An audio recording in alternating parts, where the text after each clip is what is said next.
मैं सुशांत रॉय। मुझे मुंबई आए कुछ 4 ही साल हुए हैं, पर लगता है कि लोकल ट्रेन में ही पैदा हुआ था।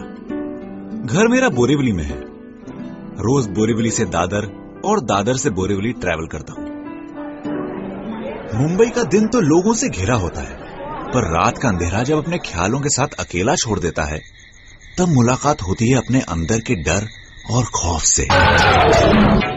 जिस लोकल में मैं ट्रैवल करता हूं, रात में उसके पहिए भी थक के सो जाते हैं। तभी शायद सुस्ताने के लिए बोरीवली स्टेशन से पहले कुछ देर ट्रेन रुक जाती है। 1:10 की आखिरी बोरीवली लोकल मुझे अपने घर पहुंचाती है। अगर थकान के मारे आंख लग भी गई तो एक जगह आके खुलती जरूर है। बोरीवली स्टेशन से पहले सीधे हाथ की तरफ आग जलती देखता था। रात का अंधेरा, ना किसी को कभी अंदर आते देखा ना बाहर जाते। फिर ये आग जलती कैसे थी? जवाब तो मिला, पर वो जवाब सवाल बनके शायद हमेशा मेरे साथ रहेगा। कितनी बार हमारे साथ ऐसा होता है, रात में ब्लैंकेट पैरों से हट जाए तो आंख खुल जाती है। कहते हैं मुसीबत उल्टी तरफ से ही आती है। भूत, प्रेत, आत्माएं, इनसे डर तो सबको लगता है। लेकिन अगर मैं आपसे ये कहूं कि मैंने आत्माओं से बातें की हैं, आप अपना सारा काम छोड़ के मेरी बात सुनेंगे? सुनेंगे ना? 4 साल पहले मुंबई आने के बाद शुरुआत के दिनों में घरवालों की बहुत याद आती थी। एक वीकेंड प्लान किया था कि बरेली वापस जाके घरवालों को सरप्राइज दूं। निकल पड़ा। घर पहुंचा, घरवालों ने पिकनिक का प्लान बना लिया। मेरी कजन है स्वाति, हमेशा खुश। पिकनिक के लिए भी सबसे ज्यादा वही एक्साइटेड थी। पिकनिक का एक दिन निकल गया। अगले दिन स्वाति गायब हो गई। बहुत ढूंढा, 2 घंटे हो गए। तभी किसी ने कहा, अरे वो बगल वाले कॉटेज में तो नहीं चली गई? हाँ, हो सकता है। बच्चे दिख गए होंगे, खेलने में लग गई होगी ना। सुशांत, जरा देख तो। मैं चला गया स्वाति को ढूंढने। कॉटेज को बाहर से देखा तो लग रहा था कि अंदर कोई नहीं रहता। गेट खोला। स्वाति! स्वाति मिल तो गई, पर क्या वो स्वाति ही थी? स्वाति! एक कोने में घंटों बैठी रहती, हर बात पे रो पड़ती। उसकी आंखें ऐसी जैसी अचानक उसकी उम्र 20 साल बढ़ गई हो। साड़ी दो ना। कभी साड़ी पहनने की जिद करती तो कभी सिंदूर लगाने की। उस खाली कॉटेज से मैं सिर्फ स्वाति को लाया था, या उसके सहारे कोई और भी बाहर की दुनिया देखना चाहता था? इस बात को 4 साल हो गए, पर खाली घर में, सुनसान रास्तों पर या खाली ट्रेनों में हमारे अलावा और भी कोई होता है? इसी सवाल से शुरू होती है मेरी कहानी। सुना है आसपास इंसानी हंसी आत्माओं को अपनी तरफ खींच लाती है। बहुत ज्यादा डर भी उन्हें आपके पास आने के लिए उकसाता है। मुंबई की एक बात मुझे बहुत अच्छी लगती है। यहां पर लोगों से बातचीत करने के लिए उनको जानना जरूरी नहीं है, खास करके ट्रेन में। बोरीवली स्टेशन से कुछ पहले जो जलती हुई आग मैं रोज देखता था, एक दिन पूछ ही लिया, ये क्या है इस तरफ? अरे भाई साहब, ये इस तरफ क्या है? अरे कार शेड है, रात में ट्रेन वहीं जाके रुकती है। अच्छा, लेकिन ये जगह कुछ अजीब नहीं लगती? रात में तो हर ही जगह अजीब लगती है। हाँ भाई, रात में ज्यादा इधर उधर मत देखो, सीधा घर निकलो, वरना विनय जैसा हाल होगा। विनय हमारे साथ ही आता जाता था। रात को स्टेशन की तरफ जा रहा था, अचानक उसको लगा किसी ने आके उसका हाथ पकड़ लिया। आसपास तो कोई नहीं था, वो भागा स्टेशन की तरफ। रास्ते में उसे लगा एक हंसी उसका पीछा कर रही है। अचानक कोई आके उससे लिपट गया। बस 6 साल हो गए हैं और अब जाके विनय कुछ थोड़ा ठीक हुआ है। तो भैया सीधा घर निकलो। ये बात यार्ड से होती हुई विनय पे आके रुक गई, पर मेरा सवाल अब भी वही है, उस यार्ड के पास आग क्यों जलती है?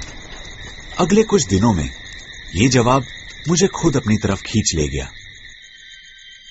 कहते हैं जब स्पिरिट्स या आत्माएं हमसे कुछ कहना चाहती हैं, तो वो अलग अलग आवाजें निकालकर हमें अपनी तरफ अट्रैक्ट करती हैं। अकेले रास्ते पर चलते हुए पीछे मुड़ के देखने से पहले एक बार ये बात याद जरूर कर लेना। मैं सुशांत रॉय। कोई सवाल मेरे दिमाग में बैठ जाए तो मुझे चैन नहीं आता। ऐसा ही एक सवाल, बोरीवली स्टेशन से पहले सीधे हाथ की तरफ आग क्यों जलती है? क्या है वहां? उस दिन कुछ दोस्त साथ थे। ट्रेन में हमेशा की तरह थकान के मारे मेरी आंख बंद होने लगी।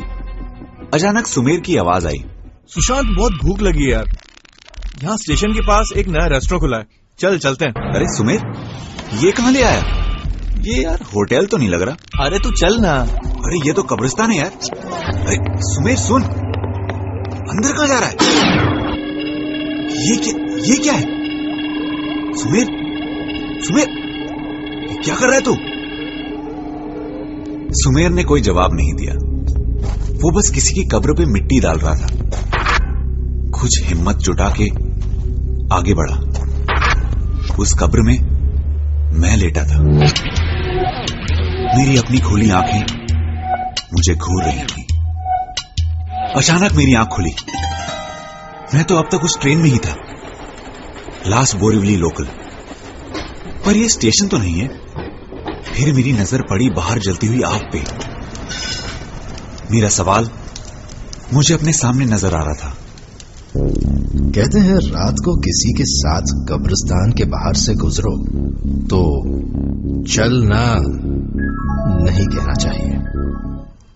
पता नहीं कब्रिस्तान के दरवाजे से कोई आपके साथ चल पड़े।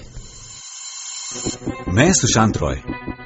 ये कहानी तो नहीं, आप इसे घटना कह सकते हैं, या शायद दुर्घटना। बोरीवली के लिए आखिरी लोकल पकड़ी ही थी और आंख लग गई। आंख खुली तो अपने आप को यार्ड के अंदर पाया। अचानक ख्याल आया कि मानसी इंतजार कर रही होगी। उसे कॉल कर ही लेता हूं। Hello hello hello. Oh, network चला गया। तभी पीछे से आवाज आई, अरे बेटा जरा हाथ तो देना। इससे पहले कि मैं कुछ सोच पाता, हाथ खुद ही आगे बढ़ गया। ये तो खाली ट्रेन है, आप इसमें क्यों चढ़ रही हैं? मोनू संभाल के चढ़, ऊंचा है, फिर गिर जाएगा। अरे अरे अरे रुको, संभालो। अजीब लोग हैं, खाली ट्रेन में क्यों चढ़ रहे हैं? मोनू टीना का हाथ पकड़। अरे इस बच्चे के सर से खून क्यों निकल रहा है? वो तो हमेशा ही निकलता है। टीना, सावित्री, माँ, सब आ गए। अरे सुनिए भाई साहब, ये ट्रेन कहीं नहीं जा रही है। ट्रेन कहीं जाए या ना जाए, आप कहीं नहीं जा रहे। आज से आप हमारे मेहमान हैं। हाँ। कहते हैं जिस कमरे में किसी की मौत हुई हो वहां शीशों को कुछ समय के लिए ढक कर रखना चाहिए। चांसेस है कि शरीर छोड़ते वक्त आत्मा उस शीशे में अटक जाए। घर तक के सफर में आंख लग गई थी मेरी और ट्रेन पहुंच गई यार्ड में। और मेरे देखते ही देखते लोकल ट्रेन का डब्बा कुछ इंसानों का घर बन गया। पर क्या ये इंसान ही थे? जब उस आदमी ने मुझसे कहा, आप कहीं नहीं जा रहे, आज से आप हमारे मेहमान हैं। हाँ। मैं कुछ समझा नहीं। क्या मतलब? मैं मुड़ के वहां से भागना चाहता था। मुझे पता था मेरे आसपास कुछ गलत हो रहा है, पर डर के मारे मेरे पांव वहीं पर जम गए। अंकल, आज से आप मेरे ही कमरे में रहेंगे ना? प्लीज। वो छोटी बच्ची जिसे वो लोग टीना बुला रहे थे, उसने बढ़ के मेरा हाथ पकड़ लिया और कंपार्टमेंट के दूसरे कोने तक खींचने लगी। अंकल चलिए ना, चलिए।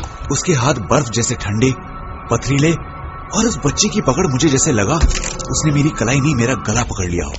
अभी मैं सीट की तरफ बढ़ा ही था कि पीछे से आवाज आई, टीना, रोज कहती हूँ अपना हाथ संभाल के रख, कहीं भी छोड़ देती है। हाँ, मैं डर के पीछे मुड़ा और उसकी मां के हाथ में एक सचमुच का हाथ था। मैंने टीना की तरफ देखा और देखा कि उसका एक हाथ कटा हुआ था। सुना है कोई घर अगर कुछ दिनों के लिए या महीनों के लिए बंद हो तो उसमें आवाज के साथ एंटर करना चाहिए। पता नहीं अंदर कोई हो जो आपके अचानक दरवाजा खोलने से डिस्टर्ब हो जाए और फिर आपको डिस्टर्ब करे। एक बच्ची जिसका एक हाथ कटा हुआ है, फिर भी वो मुस्कुरा रही है। एक आदमी जो कोने में बैठा कब से एक ही चाकू तेज कर रहा है। कहां फंस गया हूं मैं? ना रो पा रहा हूं ना चीख पा रहा हूं। बचपन में जब कुछ अजीब सवाल पूछता था तो माँ कहती थी, अरे बेटा, ऐसे सवाल नहीं करते, खाली दिमाग शैतान का घर होता है। क्या ये वही घर है? कौन है ये सारे? मैं इस यार्ड को अंदर से देखना चाहता था, पर क्या इसके बाद मैं कभी बाहर की दुनिया देख पाऊंगा? ये ख्याल आते ही मेरे कदम खुद ब खुद दरवाजे की तरफ बढ़ने लगे। अचानक उस ट्रेन का पूरा डब्बा गूंजने लगा। अगला स्टेशन जोगेश्वरी, पुढ़ीर स्टेशन जोगेश्वरी। अगला स्टेशन गोरेगांव, पुढ़ीर स्टेशन गोरेगांव। अगला स्टेशन मलाड। तभी मेरा फोन बजने लगा। स्टेशन मलाड।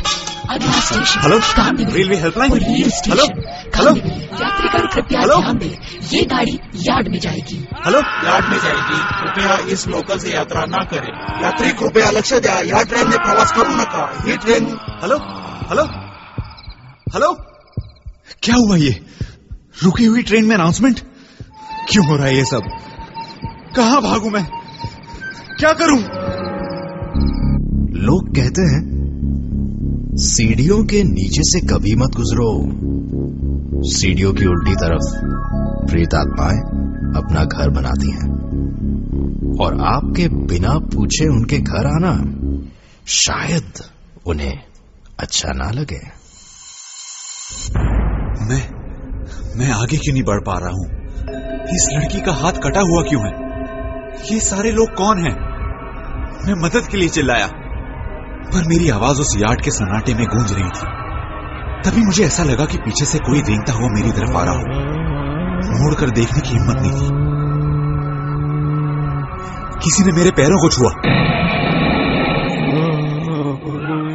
लोगों की भीड़ जैसे स्टेशन पर उतरने के लिए तैयार होती है, वैसे ही बहुत सारे लोग रेंगते हुए ट्रेन से बाहर निकल गए। ये सब नहीं हो रहा है मेरे साथ, ये सब नहीं हो रहा है। अभी आंख खुलेगी और मैं घर पहुंच जाऊंगा, अपनी मानसी के पास। मैं डब्बे के उस खुले दरवाजे की तरफ भागा और प्रेत आत्माएं कभी कभी अपने आप को खुशबू के जरिए जाहिर करती हैं। तो अगर किसी भी तरह की स्मेल आप सबसे पहले भांप लेते हैं तो चांसेस है कि आपके अंदर आत्माओं से बात करने की शक्ति छुपी हो सकती है। रोज दादर से बोरीवली के अपने सफर में सोचता था कि ये यार्ड के बाहर आग क्यों जलती है। रात को रुकी हुई ट्रेन में क्या सच में कोई नहीं होता? दिन में लोकल ट्रेनों में इतने लोग होते हैं कि सांस लेने की जगह नहीं होती है, लेकिन रात में इस लोकल की सांसें कैसे चलती हैं? क्या होता है इनके अंदर? इस सवाल का जवाब मुझे हमेशा के लिए इस ट्रेन में छोड़ गया। भूत, प्रेत, आत्माएं, उस ट्रेन का परिवार अब मेरा परिवार है। अब भी मैं हर रात बोरीवली के लिए आखिरी लोकल पकड़ता हूं, पर अब मेरा घर बोरीवली में नहीं, उस यार्ड में है।